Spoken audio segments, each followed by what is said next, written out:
Ludus, a post-punk band formed in 1978 by Linder Sterling and Arthur Cademan.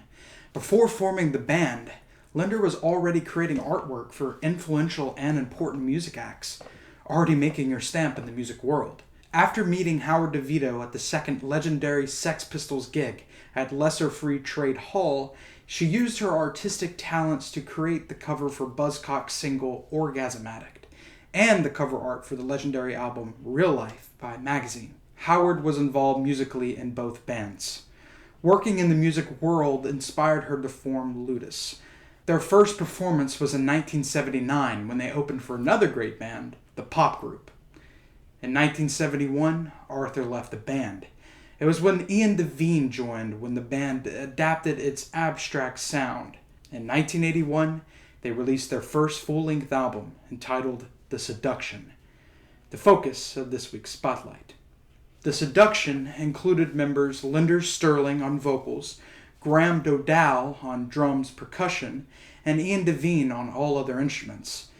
It kicks off with the track Unveiled, a woman's travelogue. The song goes through many different stages, including a dark jazz-inspired section, and afterwards the beginning melodies are gone and it moves into new territories, making this track a very dynamic musical journey. The next song, My Cherry Isn't Cherry, includes multiple different melodies and instrumental sections. The vocals are also diversified. There's so much packed in this little over 2-minute track. The following track, See the Keyhole, is a very melodic and energetic song. The instrumentation complements the vocal melodies very nicely, and the drums here are also notably impressive. The next song, Herstory, is a very abstract one.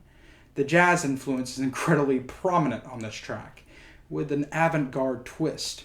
At one point, the track foreshadows the next song by having a section mirroring a part of it. It then breaks into a chaotic but good instrumental improv section to eventually return back to form with vocals. The next track, titled Inheritance, is one of my personal favorites by the band. The instrumentation is at some of its best on the album, and the vocals are entrancing. The song leaves a very memorable impression. The next track, The Dynasty, works as a raw instrumental improvisation tune. The song has a dark atmosphere to it and includes some great moments. The next song, Mirror Mirror, continues the darkness with its grim lyrics. The instrumentation continues to be impressive, unique, and well executed. The album ends with The Escape Artist, a hypnotic track with a solid bass line, tight drumming, bright guitar licks, and great vocals.